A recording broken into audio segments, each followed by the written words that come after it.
but this is the Red Bull Junior Driver Development Program we're talking about here.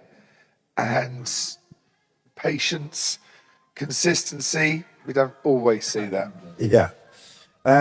Let's wrap it up. Ollie Bearman, as you're saying, one of those weekends again, it was his best ever qualifying performance. He does show real flashes of brilliance, doesn't he, on Saturdays? If he can just level things out, become more... I think he is becoming more consistent. Yeah. But if he can, for next year, that's got to be plan A, hasn't it? Just to iron out the inconsistencies and do it at most racetracks. Absolutely, but he should have finished 7th. Yeah. He should have finished 7th. And that move that Yuki put on him, he moved under braking. I didn't think it was fair at the time. Didn't get noted. Ollie certainly didn't think it was fair. Had Yuki not done that, I thought he would definitely have got past him. It would have been 7th, but by going on the dirt, he lost 8th as well to Nico Hulkenberg. And by the way, great to see Nico Hulkenberg back in the points again. Yeah, cracking weekend. Yeah, really super weekend. You gave me a really funny look in the commentary box on Friday in practice when I said, watch Nico Hulkenberg for a good weekend. You were like, really? What? How did you know, Crofty? Well, eventually one of my silly predictions has got to come true, right? Oh, you make so many. I also said Carlos Sainz was going to win because he finished 3rd 2 years ago, 2nd last year, so stands to right he was going to win. It was not bad. Yeah. You got that one, Mon. Williams weekend? Well, great for Carlos in the sprint, wasn't it? That cheer he got from the crowd was amazing. It was. I mean, it was so nice. Huge Latin American following, isn't there, here in Austin? Yeah, but I think it's more than that, Simon. I think people like the Williams recovery story. I think the fans are really enjoying seeing, a team super successful in the past, having a tough time, rebuilding. And Carlos is popular. He actually got, I think, a lot of people on side for the fact that he got piffed from Ferrari, didn't land a top seat at Mercedes or Red Bull, ended up going to a midfield team. And I think, a lot of fans are actually enjoying this Carlos Sainz Renaissance story. Operating smoothly. I see what you did He there. is, though, isn't he? I mean, he's used it the last few races. It's the old Carlos Sainz. Yeah, the old Carlos Sainz. Starting to see signs of the old Williams as well, and a team that's gelling together a bit more cohesively.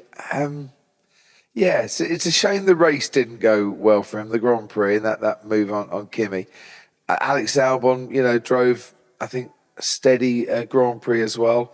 But they probably exceeded expectations in terms of where that team is on and off the track, after James has kind of ripped up the playbook and started again. And I think we'll see a very strong Williams next year. Right, that's your lot. You're off to play golf at the place with 5 halfway huts. So come back compos mentis later, will you? Drive to Survive, part 2. Crew? I'm going cycling. I've rented a bike, and producer Tommy is going to show me the roads around Austin. Oh, is he? Great. And you? Yeah, I'm not decided. The world is my oyster. Austin is my oyster.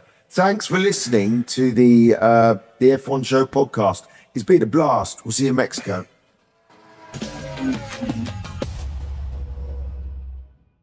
In numbers, can Verstappen win the title based on current form?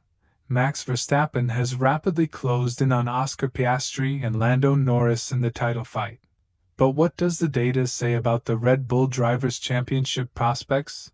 With 5 rounds remaining in the 2025 season, the battle for the Drivers' Championship has been rapidly heating up.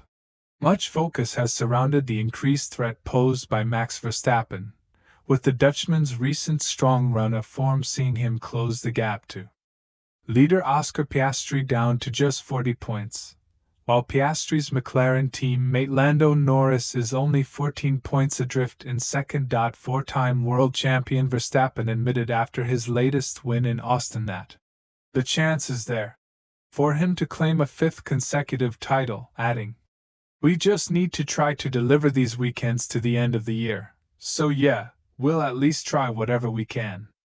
But would another streak of similar results for Verstappen until the end of the season, as well as a repeat in recent form for Piastri and Norris, be enough to secure him the title? And what does Piastri need to do to defend his lead and seal a maiden championship? Well, we've been delving into the data to find out. Who wins the title if Verstappen is first and Piastri second for the rest of the season? Verstappen has triumphed in 3 of the last 4 Grands Prix, a pattern that he will be hoping to extend into the final 5 rounds of the campaign. Looking at his chances based on past success, the Dutchman has form at each of the upcoming tracks, having scored 5 wins in Mexico City, 3 in Sao Paulo, 1 in Las Vegas, 2 in Qatar and 4 in Abu Dhabi. That makes for a total of 15 victories across these tracks. Throw in a win at the 2023 Sao Paulo Sprint and the statistics make for even more impressive reading, and perhaps ominous for his rivals. Let's say that Verstappen takes to the top step at every remaining race, along with the 2 remaining sprints. But that championship leader Piastri finishes each event in second, with Norris in third.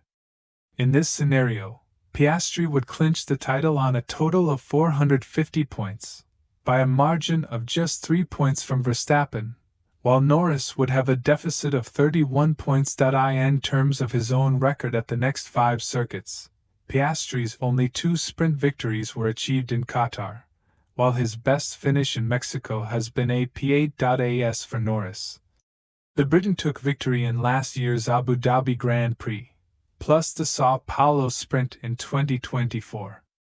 His own best result at the Autodromo Hermanos Rodriguez was a 2nd place, also achieved last season. Who wins the title based on each driver's points scored since the summer break? Given that the championship fight arguably took its greatest turn after F1 returned from its summer break in August, with the 5 rounds since seeing Verstappen embark on his promising run. We also looked at the data based on each of the title protagonists' average scores across these races. Across these 5 weekends in Zandvoort, Monza, Baku, Singapore and Austin, Piastri took victory in the Dutch Grand Prix before claiming P2 at the Italian race 1 week later. He has since finished off the podium at each of the 3 events since, giving him an average score of 12.4.